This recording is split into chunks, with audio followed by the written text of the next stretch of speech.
¿Qué significa ser normal? ¿Alguna vez elegimos ser normales o anormales? ¿Quiénes gozan de aceptación por encajar con esa normalidad que se espera de cada uno? ¿Quién decidió que tú o yo no éramos tan normales? Tras la pandemia hablamos mucho de la nueva normalidad, pero ¿es realmente una meta volver a esa normalidad? ¿De qué normalidad estamos hablando? Soy Laura Arroyo y esto es La Batalla de las Palabras.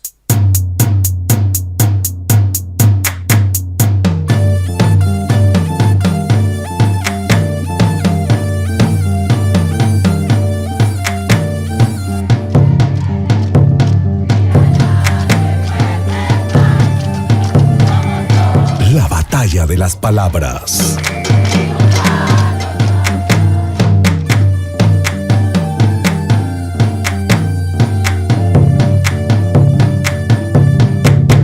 Normal. La palabra de la que hablaremos hoy parece no estar en disputa. Por alguna razón, cuando oímos la palabra normal, asumimos inmediatamente a qué hace alusión. Hagamos el ejercicio. Si yo les digo persona normal, ¿cuál es la persona que se les aparece en la cabeza? ¿Cuáles son sus características? ¿Cómo está vestida? ¿De qué color es su pelo, su piel, sus ojos? ¿Es hombre, mujer, no binario, trans? ¿Lleva tatuajes, piercings en la cara, una cresta como peinado? Normal, natural, un poquito loco, pero tremenda persona. ¿Qué?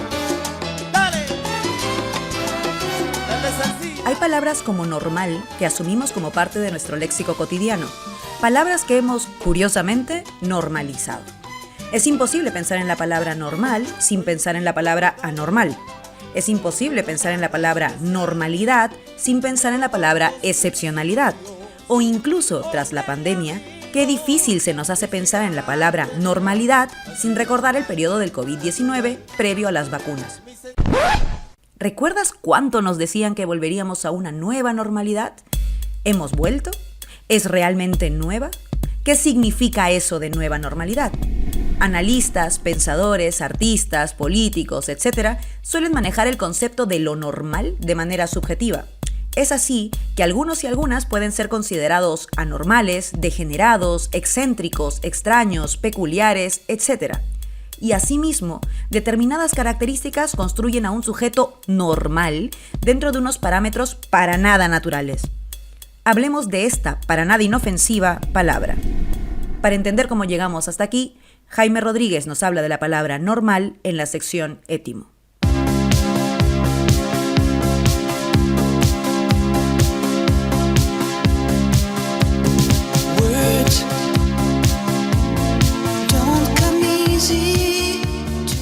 Normal es un programa de mi lavadora.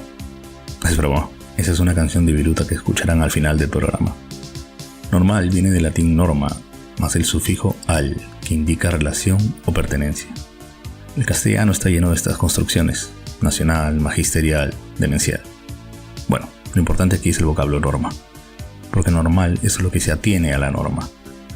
Y una norma es una regla, literalmente. Norma era la escuadra empleada por carpinteros y albañiles, una cosa usada para medir, nivelar y encauzar una construcción o emprendimiento. Naturalmente, el uso de la norma se extendió a otros ámbitos y en el siglo I a.C. la palabra era usada como precepto o guía de comportamiento incluso. Pero más interesante es entender de dónde viene exactamente la voz latina norma, porque aparentemente es una variación del griego norimos, que sería lo totalmente conocido. Y esto es interesante, pensar en lo normal como en lo totalmente conocido y lo anormal como en lo que ignoramos, lo que nos sorprende, lo que nos asusta. Tal vez por eso saltarse las normas siempre tiene ese toque rebelde e incluso seductor.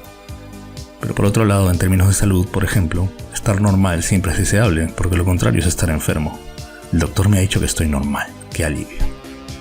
En Latinoamérica, normal se usa coloquialmente para decir que algo está bien, que procede, que es factible. Normalazo. Y en España, su normal se usa como un insulto relacionado con la neurodivergencia. ¿Quién quiere ser normal? Es una frase tópica de aspiración contracultural.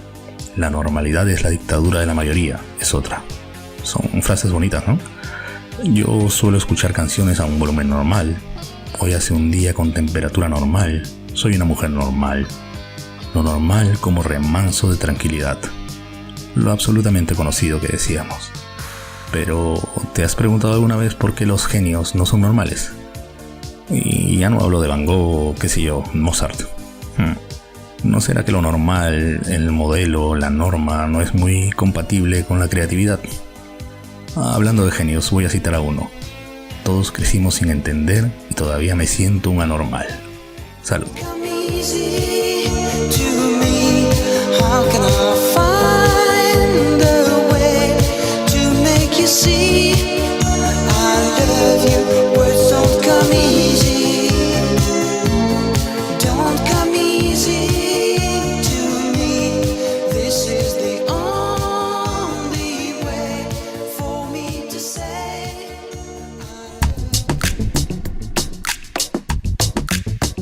Decíamos que la palabra normal puede ser abordada desde distintas aristas, pero lo cierto es que hay una que se me viene rápidamente a la cabeza, la que tiene que ver con nuestras identidades y sus consecuentes interrelaciones. La periodista y humorista española Nerea Pérez de las Heras, directora del podcast Lo Normal, habló con nosotros sobre ese concepto que da nombre a su proyecto. El concepto de lo que se considera como normal me obsesiona en todos sus niveles. En lo que se refiere al podcast, porque la gente que hemos estado, pues la gente queer, la gente gorda, la gente con diversidad funcional, siempre estamos reclamando todas las ventajas de la normalidad, el no sufrir violencias, el no sufrir miradas, el que se trate nuestras realidades como cotidianas y que el mundo esté un poquito más adaptado a nosotras, pero a la vez queremos mantenernos en la disidencia y en la resistencia porque somos capaces de ver hasta qué punto la normalidad es tóxica. Lo curioso que aquí señala Pérez de las Heras es que existe una suerte de contradicción dentro de la toxicidad que supone la entendida como normalidad. Por un lado, si no te amoldas a esa concepción de lo normal, sufres una serie de violencias o, como ella señala, el mundo en que habitas no está adaptado para ti. Y por otro lado, si bien hay una intención por formar parte, también hay una por mantenerse en la resistencia. ¿Por qué? Por la toxicidad de esa mal llamada normalidad. Tóxica, por no decir radicalmente violenta. O sea, no hay nada más violento que la normalidad. El sistema económico normal que hemos normalizado depende de la miseria de 2/3 de la humanidad. Para que ciertas personas podamos vivir como vivimos, hay otra parte del mundo enorme en la que se está sufriendo. Para que funcionen los aparatos de los que depende nuestra comunicación, nuestro trabajo, nuestro ocio, pues un niño se tiene que meter por un agujero en una mina de coltán. Una niña en Bangladesh tiene que coser ropa a toda máquina para que tengamos un armario normal y podamos ir al trabajo vestidas normal con una cantidad de ropa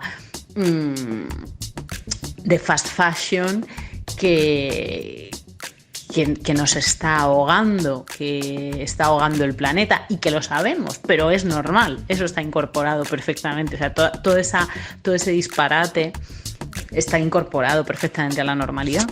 Sabemos que esto ahoga el planeta, pero es normal. Qué curioso concepto de lo normal tenemos de manera general, ¿verdad?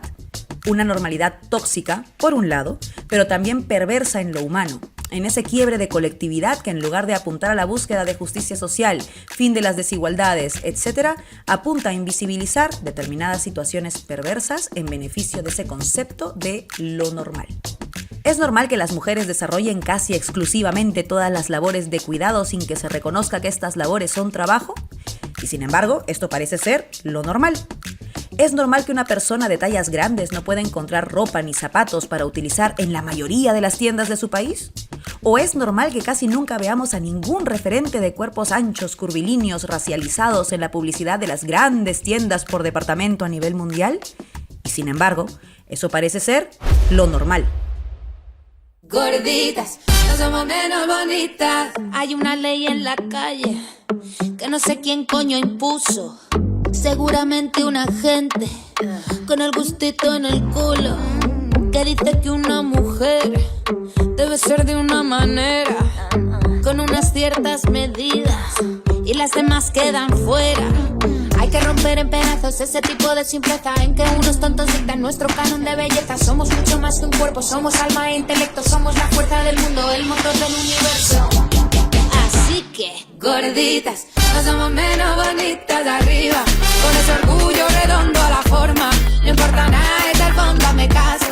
Lo que marca la diferencia, la ciencia, el arte y la cultura demandan que haya mujeres de altura que muestren que en su existencia aquí se les encuentra la verdadera hermosura. Aparte, esto tiene sabrosura.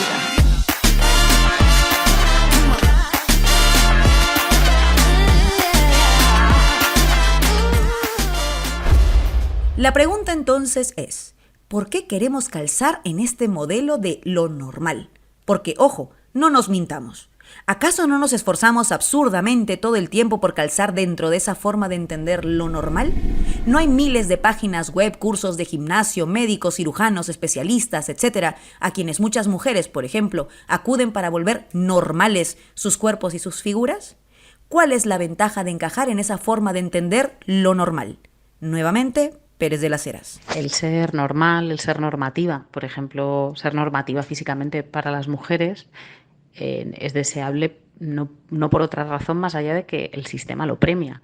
El sistema no castiga a un cuerpo normativo, sino que le abre todas las puertas y un cuerpo normativo puede moverse por todos los espacios y un cuerpo normativo no llama la atención y es bienvenido y en una entrevista de trabajo es recibido con aceptación y es recibido con aceptación en la familia de tu pareja y no hay, entonces cuando el mundo no ofrece resistencias, pagas el precio de ser normativa, no porque te guste más ir depilada, no porque te guste más tener una talla 38, ni porque sea especialmente natural, porque las personas venimos en muchas tallas, sino porque el entorno es mucho más sencillo, porque el mundo se convierte en un lugar en el que los obstáculos desaparecen. Una decisión casi pragmática. A ello nos condena esta idea de lo normal que, como señala Pérez de las Heras, hace alusión a lo normativo.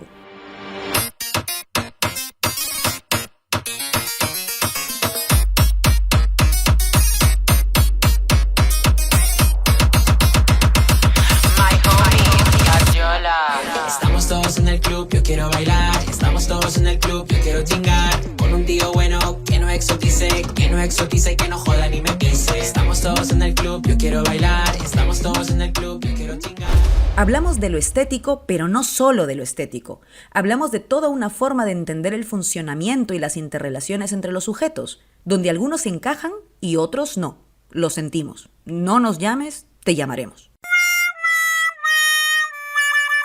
Pero como vimos en el episodio sobre la palabra género, uno de los riesgos más grandes que tenemos entre manos cuando hablamos de las palabras es que existen algunos conceptos que buscan naturalizar lo que no es natural, y lo hacen porque en esa naturalización cierran las puertas a su posible transformación. Cuando pensamos en lo normal y en todo aquello a lo que hace referencia, estamos también naturalizando lo que se concibe como aceptable dentro de esa normalidad y lo que debe ser censurado, denunciado o invisibilizado por salir de esos cánones. No es solo un tema estético, es una imposición completamente artificial que se relaciona directamente con el poder. No es para sentirse tan orgulloso. Bueno. Una cosa es que lo sean Pero. y que lo hagan, pero no para sentir orgulloso de Claro, serlo, que no lo de veamos. pasearse por aquí, manifestándose, diciendo todas esas cosas. Los que somos normales no vamos por ahí. Ellos también son normales y es una reclamación. Están orgullosos de que cada vez los derechos sean mayores. Oíamos a una señora entrevistada en Madrid al ver la Marcha del Orgullo, célebre fecha en que las calles en todo el mundo se llenan de derechos del colectivo LGTBI que celebra su lucha, resistencia y pasos hacia adelante desde la sonrisa de las victorias que todavía están lejos de ser totales, pero son importantes. Sin embargo, como vemos, existe un discurso que, disfrazando de normal un tipo de interrelación y de forma de ver el mundo, busca invisibilizar a todo aquel que no calce. El colectivo LGTBI entra en ese universo de lo distinto. En esta sociedad patriarcal, esto también nos pasa mucho a las mujeres cuando no respondemos a esa normalidad que algunos nos quieren imponer como si fuera natural. Por eso para muchos, sobre todo para muchas, más que para muchos, porque creo que los hombres pueden circular. Los hombres con autoridad rara vez son físicamente normativos, deseables, jóvenes, con mucho pelo, fornidos, no les hace falta. Entonces, pero las mujeres sí tenemos que pagar ese peaje. Entonces lo normativo es deseable en la medida en la que nos permite movernos por el mundo con más comodidad. ¿Qué pasa? ¿En qué mundo? ¿En qué mundo nos queremos mover con comodidad? ¿Es en este mundo que he descrito anteriormente? Este mundo de desigualdades, este mundo de violencia, este mundo racista, este mundo en el que la gente tiene hijos sin quererlos, este mundo en el que la gente tiene hijos y no les puede cuidar. Todo eso forma parte de la normalidad aceptada. ¿A qué mundo queremos pertenecer? ¿Estamos dispuestos a aceptar aquello que nos imponen algunos como lo normal?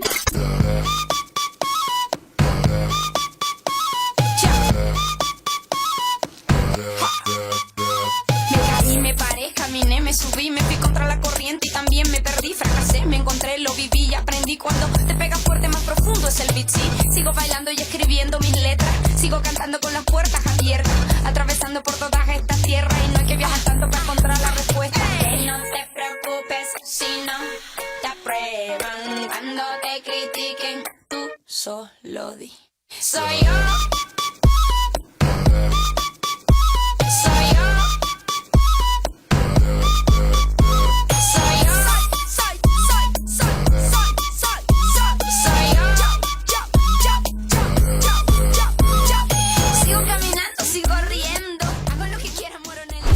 ¿Recuerdas cuando hace no tanto tiempo, en plena pandemia, empezamos a oír una frase que se hizo cotidiana? Nueva normalidad. No sabíamos con exactitud las características de esta nueva normalidad, que evidentemente no era la misma en cada país, y aún así todos y todas asumimos ese rótulo, este sintagma, y nos apropiamos de él con naturalidad. ¿Pero qué era esto de la nueva normalidad? O mejor dicho, ¿a qué normalidad hace alusión? Es más fácil imaginarse el fin del mundo que el fin del capitalismo.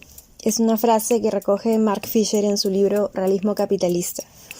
Y creo que podríamos pensar la pandemia como una especie de fin del mundo, o en todo caso un relato global que se nos vendió como un acontecimiento apocalíptico, porque tuvo consecuencias y sigue teniendo consecuencias inesperadas, y cuyas secuelas seguimos viviendo, ¿no? Y se generó una especie de ruptura de la normalidad, entre comillas, una suspensión del mundo como lo vivíamos hasta ese momento.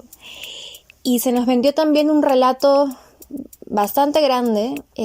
Recuerdo en alguna de las conferencias diarias que daba Vizcarra cuando era presidente, una frase súper fuerte que decía que el virus no distingue clases sociales.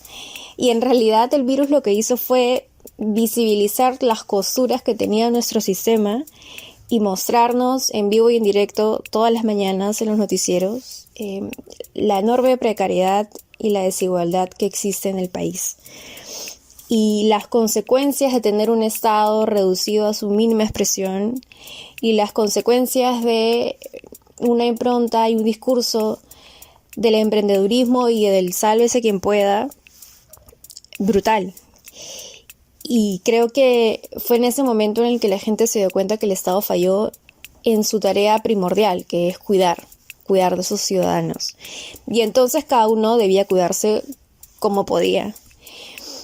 Y veías las largas colas por comprar oxígeno, las peleas afuera de los hospitales y las clínicas, y literalmente si eras pobre te morías porque no tenías plata, o para comprar el oxígeno o para ingresar a una clínica donde cobraban entre 10.000 a 100.000 soles una cama para ingresar a tu familiar que estaba enfermo. Y entonces creo que finalmente esa era nuestra normalidad, ¿no? Y vivíamos en un momento de hipnosis bajo este mantra del milagro económico peruano, que era más un milagro en términos macroeconómicos, sino un milagro finalmente para el desarrollo de la vida de la gente. Oíamos a la antropóloga y activista peruana Sayuri Andrade y su descripción de esa nueva normalidad a la que tanto parecíamos querer, o mejor dicho, tener que volver, como si no fuéramos capaces de imaginar otra posible. En efecto, dice mucho de nuestras nostalgias a qué pasados nos aferramos cuando nos enfrentamos a estas crisis. Habrá quien no se coma tan rápido lo que le entregan y antes de comprárselo de la nueva normalidad se hace preguntas.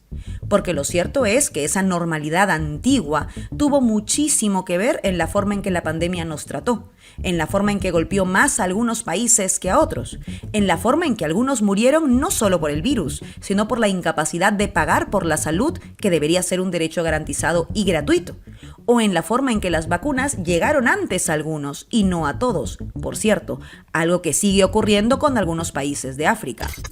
Entonces, ¿realmente queremos volver a esa normalidad que había generado una serie de consecuencias debido a la pandemia? ¿Qué es lo que nos llevó a esa conclusión? Y esta nueva normalidad, entre comillas, esta nueva etapa de post-pandemia, creo que podríamos pensarla también como un momento liminal, ¿no? Como este momento en el que estás en un umbral mientras por un lado una cosa se ha ido y otra está por llegar, ¿no? Y entonces estás en este escenario en donde no se sabe bien un poco qué hacer, hay bastante incertidumbre, pero que al mismo tiempo es un momento de mucha disputa, ¿no? En general en el mundo. Y entonces, por un lado, tienes que se mostraron los límites del modelo, se mostraron las contradicciones que tiene, se mostró también que incluso se necesitaba una alternativa. Recuerdo claramente que había mucha gente con bastante ingenuidad que pensaba que luego de la pandemia se iban a reconfigurar, pues no sé, el país, que íbamos a ser un país mucho más solidario y responsable, y finalmente vemos lo que vemos hoy. Entonces, sí, si bien tenemos muchos límites, o sea, mostraron las costuras del sistema, tampoco es que tengamos una alternativa al frente, ¿no? Creo que hay una falta de imaginación, de poder finalmente dar una alternativa a un mundo que sabemos que está mal, que sabemos que es un sistema que precariza vidas, que mantiene al límite nuestros recursos, donde te mueres si no tienes dinero. Pero finalmente no hay otra cosa, ¿no? Y desde los espacios más progresistas y desde los movimientos que buscan cambiar el sistema no ha habido realmente un esfuerzo para crear ese nuevo relato, para crear una alternativa viable, para imaginar un mundo diferente, ¿no? Y entonces, mientras no tengas eso nuevo que quieren hacer, como decía Gramsci, salen los monstruos, ¿no? O sea, se crean los monstruos. Y por eso tienes, por un lado, una nueva oleada progresista, por ejemplo, en la región, donde tienes algunos gobiernos nuevos de socialdemocracia y de centroizquierda, pero también tienes una respuesta fuertísima de la derecha, conservadurismos terribles, ¿no? Una vuelta a los conservadurismos, una vuelta a los valores tradicionales, una vuelta a la familia como ese espacio sagrado de reproducción que está. Y entonces tienes estos dos lados que van pugnando uno tras otro sin realmente poder encontrar una salida. Y creo que ese es un poco el momento en el que estamos viviendo, ¿no? Para la activista boliviana, feminista y escritora María Galindo, hay un detalle todavía más de fondo en el que a lo mejor no hemos reparado mucho. Esa nueva normalidad, como la rotularon quienes ostentan el poder, supone también un antagonismo de otro tipo. Una normalidad antigua y una normalidad nueva a la que debíamos sumarnos. Sin embargo, ella precisa que lo que realmente deberíamos antagonizar debería ser la normalidad con la anormalidad. Y aquí nos explica la trampa de esa nueva normalidad como vía de solución o salida. Desde los centros de poder y desde los estados, de manera muy contagiosa, y les digo, más contagiosa que el virus, y prácticamente a escala, no sé si planetaria, pero acá en toda la región también se habla de la nueva normalidad. Se ha adoptado el léxico de la nueva normalidad y entonces parece que lo que tenemos que comparar es nueva normalidad con vieja normalidad y que las ansias de la nueva normalidad tienen que salir de la nostalgia de la vieja normalidad. Y esto está convirtiendo a la nueva normalidad, aunque parezca un juego de palabras, en un proceso absolutamente reaccionario de la complicidad de las poblaciones con el orden capitalista y con el orden colonial. Lo que yo propongo es contrastar normalidad con anormalidad. Propongo ese contraste para no entrar en el juego perverso y conservador al que nos están arrastrando. Por eso denuncio, la nueva normalidad es la vieja sumisión. La nueva normalidad es el viejo colonialismo. ¿Qué pasa cuando asumimos que las ansias de la nueva normalidad deben salir de la nostalgia por la vieja normalidad, como señala Galindo, que se termina por naturalizar, limpiar de toda señal preocupante o peligrosa la vieja normalidad? Y hay más. Al hacerlo, se perpetúa una visión mítica sobre esta normalidad anterior, pues es la nostalgia por su retorno la que guía también en la construcción de subjetividades y sentidos comunes sobre a dónde queremos retornar. Como sabemos y repetimos mucho en este programa, las palabras nunca son casuales. Que la equiparación entre vieja y nueva normalidad se abriera paso como lo hizo durante la pandemia, un momento de crisis e incertidumbre, puede contribuir a perpetuar aquello que nos trajo hasta aquí. Merece la pena entonces denunciar también este rótulo, esta suerte de conceptualización de lo normal, como si existiera realmente algo normal a lo que retornar. ¿No deberíamos más bien cuestionarnos lo que considerábamos normal antes y durante la pandemia? ¿No sería más preciso apuntar a nuevas palabras que no categoricen dividiendo artificialmente a unos y otros? Esta normalidad anterior y la nueva normalidad y lo que consideramos normal, creo que la elección de Pedro Castillo fue producto directo de un momento de post-pandemia, de pandemia en realidad, ¿no? En un momento en el que por un lado, no solamente había esta respuesta agresiva contra un sistema totalmente precario y que no le brindó respuesta a nadie, pero por otro lado, unas ansias y una necesidad tremenda de la gente de creer en algo, ¿no? De ilusionarse con algo. Y creo que, si bien es cierto, en las últimas décadas siempre ha habido, si miramos las cifras electorales, este 20-30%, ¿no? Que siempre opta por una opción, llamémosla antisistema de cambio, en fin, más allá de que en la práctica no se hayan concretado. En esta elección sí hubo una respuesta fuertísima, una identificación total con el candidato, no solo porque era una persona con la que cualquier trabajador o comunero en la comunidad campesina o cualquier persona que se haya sentido que se sentía lejos del Estado podía ver en él esa posibilidad de llegar. Y creo que eso fue un factor determinante para que finalmente ganara con el 50+1 literalmente.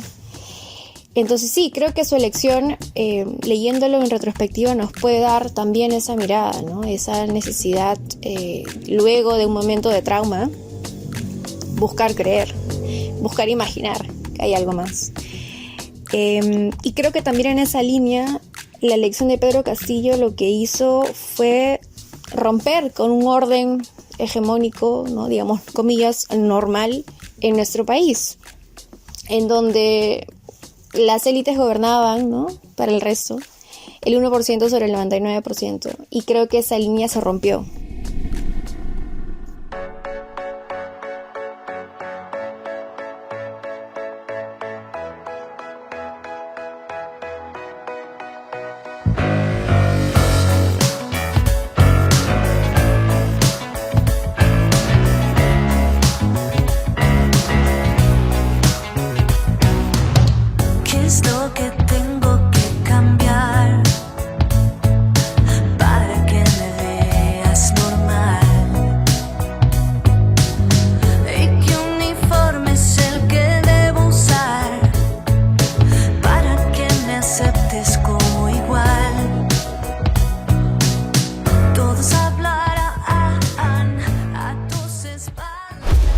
No sé qué obra intelectual tenga, pero yo tengo pues 30 o 40 libros citados y traducidos, ¿no? Así que, francamente, esos ataques son bajos, ¿no? De gente que no tiene la capacidad intelectual ni la formación universitaria. Yo tengo formación universitaria. Imagínense, yo he sido subdirectora general, no del Perú, de la UNESCO a nivel mundial, y ella me va a enseñar educación. No, pues, cada uno en su ciencia. Oíamos a Marta Hildebrand, expresidenta del Congreso de la República del Perú, agrediendo desde un discurso racista a quien también era congresista electa, María Sumire. ¿Por qué se sentía en el derecho de insultar a quien contaba con la misma legitimidad que ella para ejercer la voz de los peruanos? ¿Qué tiene que ver la palabra normal y la normalidad con estos actos? Cuando hace no tanto tiempo la actual presidenta del Congreso peruano, Mari Carmen Alba, realizó un gesto despectivo al estar de pie al lado del presidente Pedro Castillo, recordamos que tal vez la normalidad tendrá que ver con quienes no solo ostentan puestos de poder, sino que creen que son los únicos que deberían ostentarlos. El periodista, escritor y especialista en temas de racismo y discriminación, Marco Avilés, nos habla de la blanquitud y de cómo esta es considerada lo normal. Hay algo que es común a todas las ideas, a todas las formas o manifestaciones de lo blanco en los diferentes países, y es su relación con el poder, ¿no?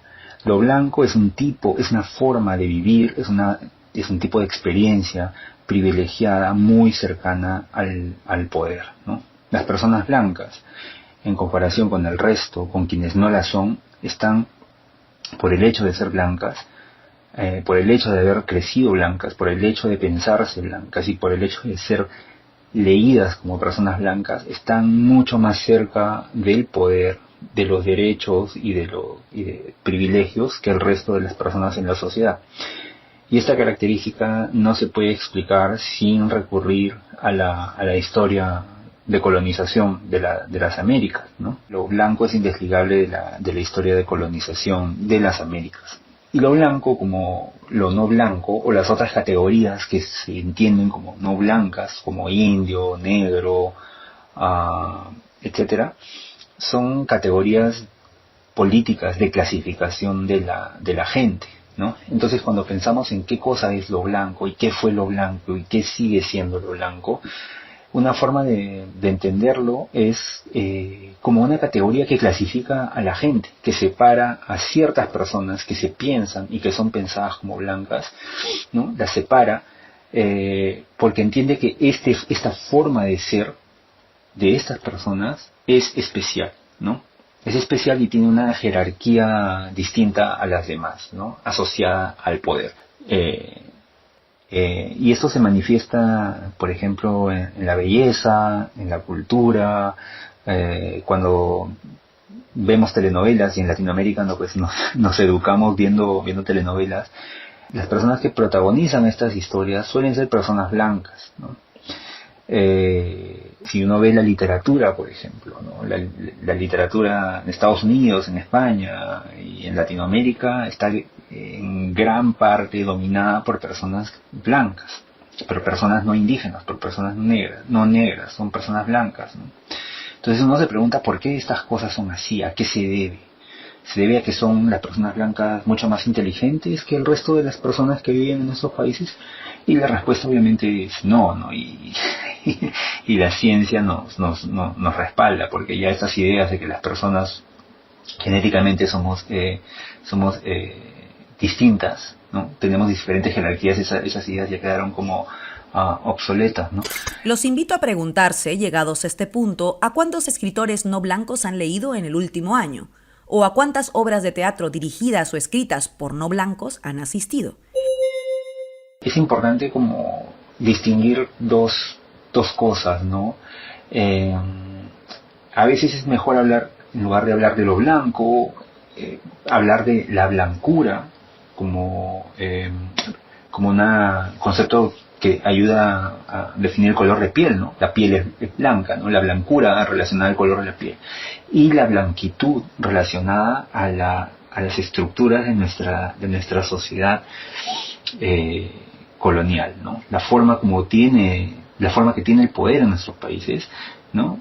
Está asociada a esa forma de ser de lo blanco, a la blanquitud, ¿no? Entonces esta diferencia puede ayudarnos. La blanquitud es considerada lo normal y tiene que ver directamente con el poder, por supuesto. Ahora bien, cualquiera podría pensar que esto no tiene mucho que ver con América Latina, porque lo lógico sería que esta blanquitud poderosa, entendida como lo normal, aplicara en países de Europa, por ejemplo, o en Estados Unidos, pero no en una América Latina donde la blanquitud no debería operar con tanto poder, ¿verdad? Pues no. Atención. El poder en Latinoamérica ha sido creado desde la blanquitud, ¿no? Como veíamos hace un momento, analizando la historia colonial, quiénes crean estas sociedades, ¿no? Y quiénes crean esos sistemas de clasificación donde hay personas blancas y abajo negras, indígenas, etcétera, ¿no? El poder se crea desde la blanquitud y desde la institucionalización de la desigualdad, ¿no? Y esta desigualdad institucionalizada es muy funcional para las formas económicas, para el capitalismo, ¿no? Para el capitalismo, si pensamos nuevamente en Estados Unidos, ¿no? El capitalismo requiere desigualdad porque necesita precisamente gente clasificada como inferior que pueda desempeñar trabajos que las personas con mayores privilegios no quieren desempeñar, ¿no? Mencionamos hace un ratito el episodio vergonzoso por racista, clasista, discriminador, originado por la blanquitud, que había protagonizado Marta Hildebrandt. Pero Avilés nos recuerda con un ejemplo otro episodio que ocurrió no hace unos años, sino hace algunos meses. Y la sede, nuevamente, fue el Congreso de la República.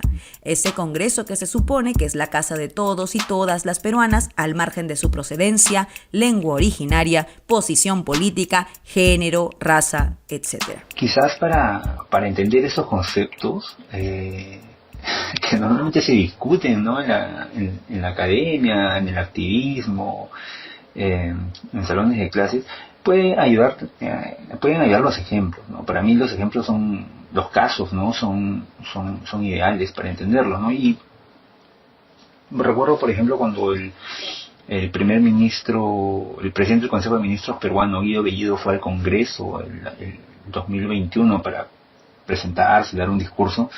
Él empezó a hablar en quechua. Y a los 2 minutos la presidenta del Congreso, Mari Carmen Alba, una mujer blanca, rubia, lo interrumpió y le dijo que ella no lo entendía y que él debía hablar en español para que más personas lo entendieran, ¿no?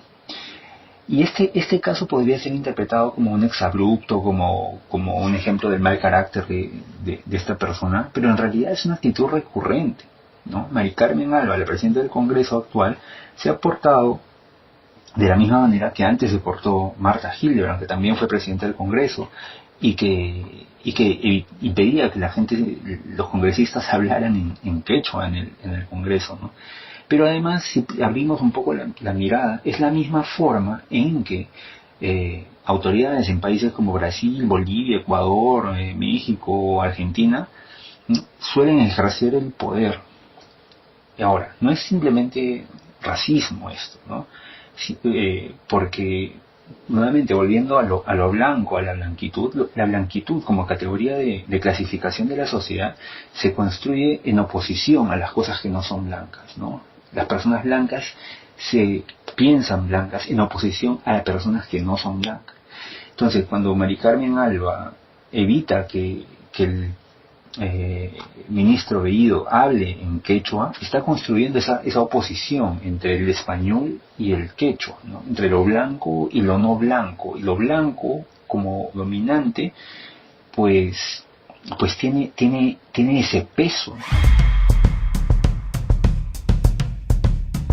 En efecto, así como cuando hablamos de lo normal, necesariamente creamos una oposición con lo que no es normal, cuando se habla de lo blanco o la blanquitud, necesariamente se señala y define aquello que no lo es. Y al hacerlo, construimos una oposición que también supone un juicio de valor en nuestras sociedades que cuentan con una jerarquía en clave de castas.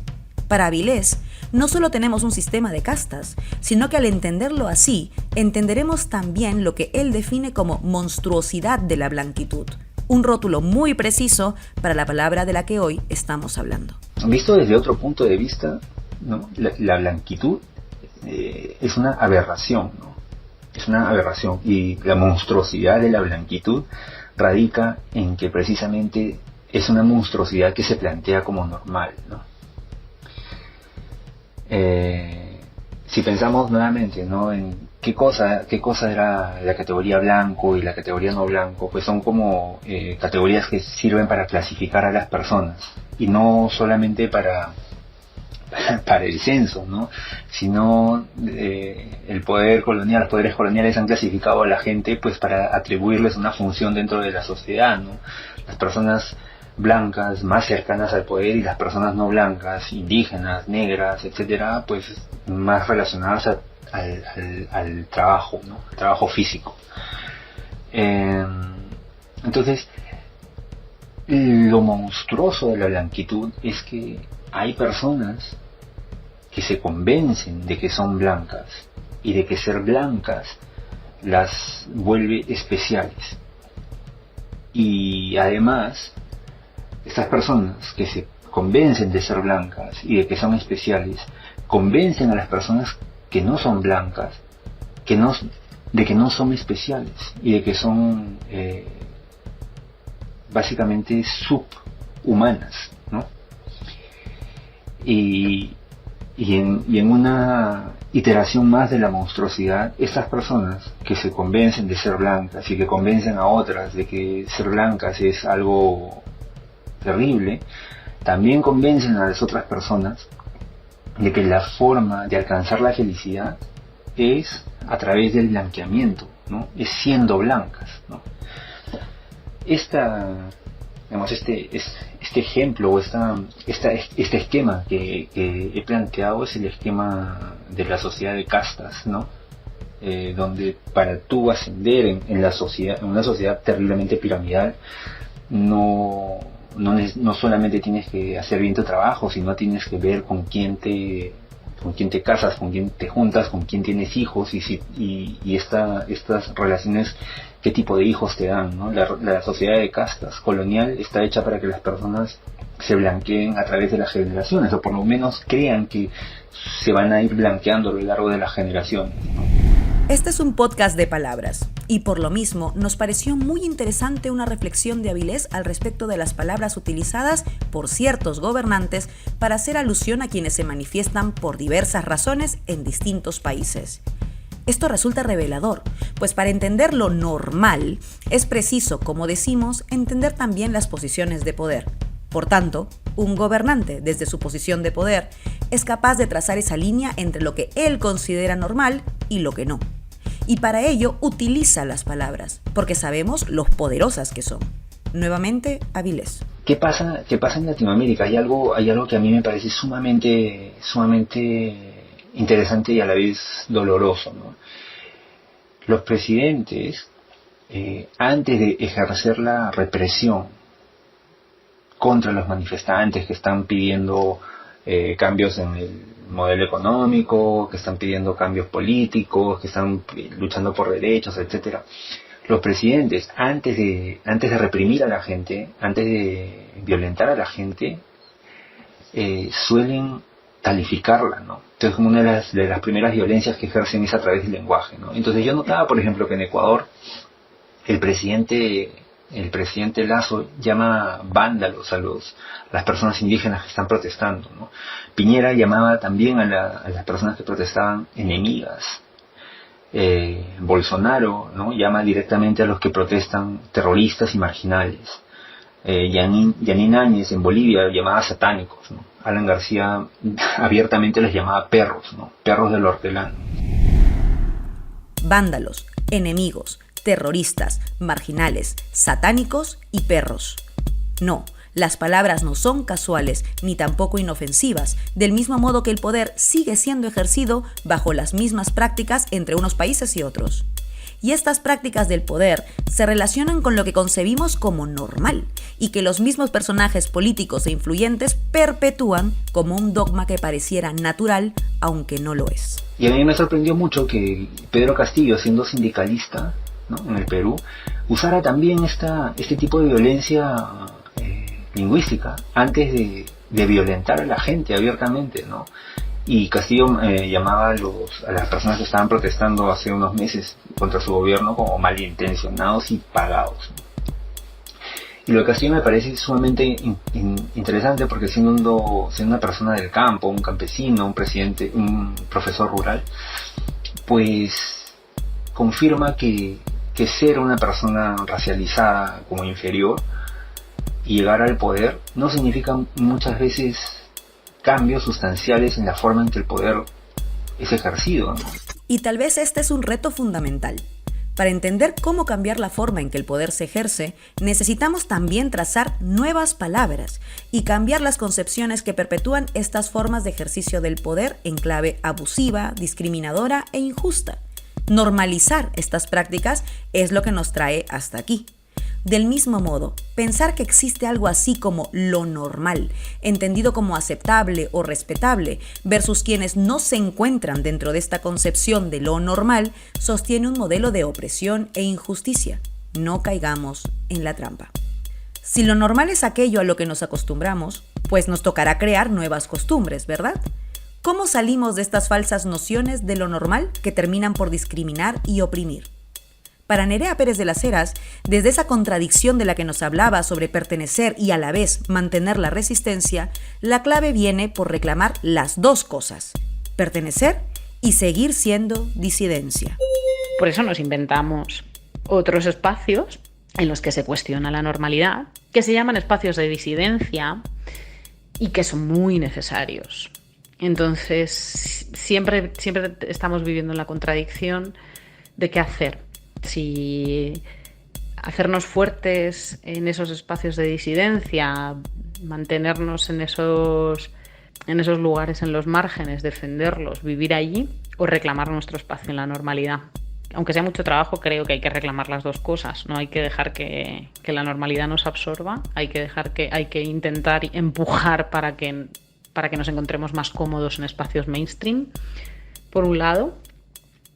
Y por otro, necesitamos el descanso, necesitamos el refresco y el abrazo de los espacios de disidencia en los que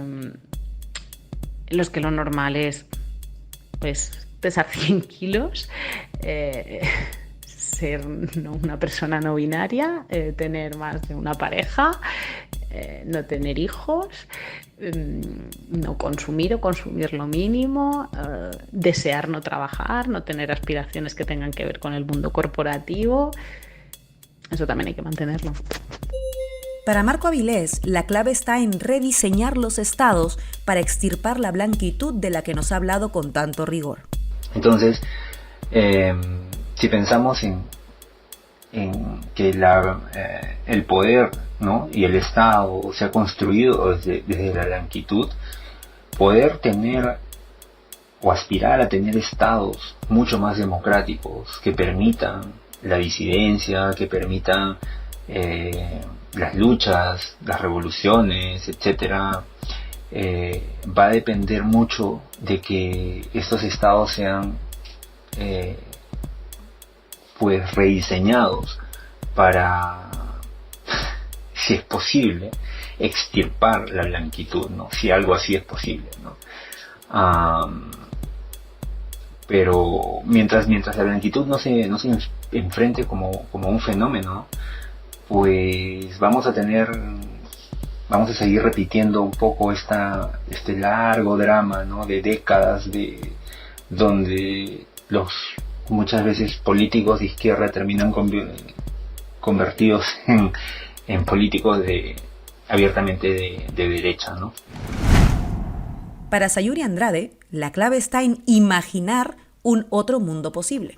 Lo que propongo en realidad es posibilitar una alternativa, ¿no? Tener esta capacidad de imaginar justo eso nuevo que buscamos, justo eso nuevo que queremos proponer a la gente.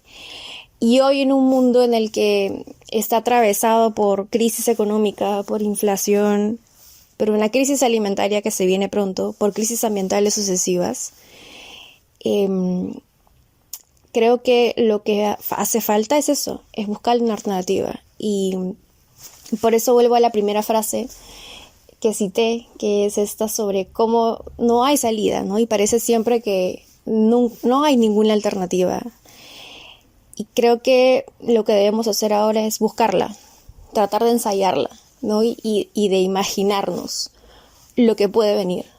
Y creo que eso es un poco el reto que tienen, como dije, los movimientos de izquierda y los progresistas, que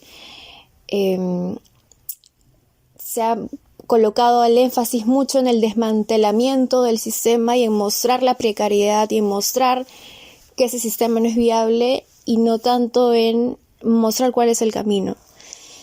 Entonces, nada, creo que eso es una tarea pendiente que nos queda hacia adelante.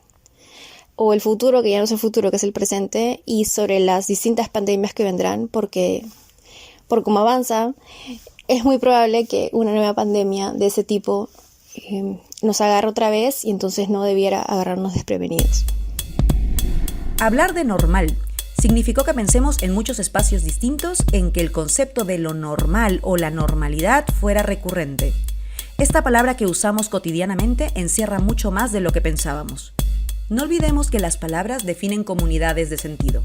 Cuando tenemos entre manos palabras que demarcan fronteras entre unos y otros, antes que asumir la palabra en sí, nos conviene agudizar la vista y preguntarnos quién está demarcando esa frontera y a quién beneficia que la frontera esté trazada de aquella manera. Los invitamos entonces a pensar en el fondo de la palabra normal y a ensayar nuevas formas de referirnos a determinados sujetos o comunidades. Si no es normal la hegemonía que se construye en base a privilegiar algunas formas de vida, de identidad, de estética, etc., ¿por qué las llamamos normales? Si del mismo modo, ciertas prácticas políticas, sociales, económicas nos han llevado a la peor crisis en las últimas décadas con una pandemia mundial de la que aún no salimos, ¿por qué queremos volver a esa normalidad que nos trajo hasta aquí? Hablamos de lo normal o de lo que algunos nos dicen que es lo normal. Aquí está el truco. Como diría el profe Gareca, pensá.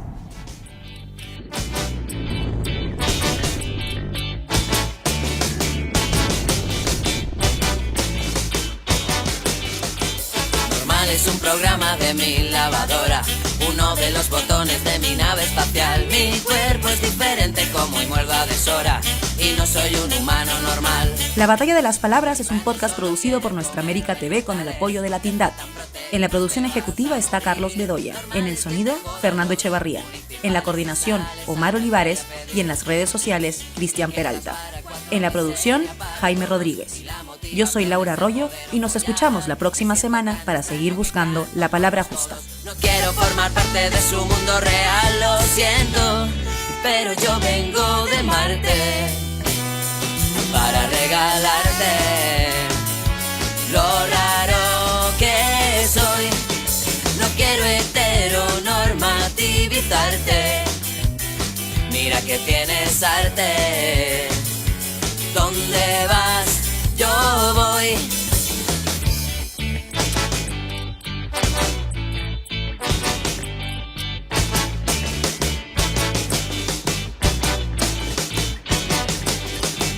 Normal es estar siempre tan hipotecado que al final de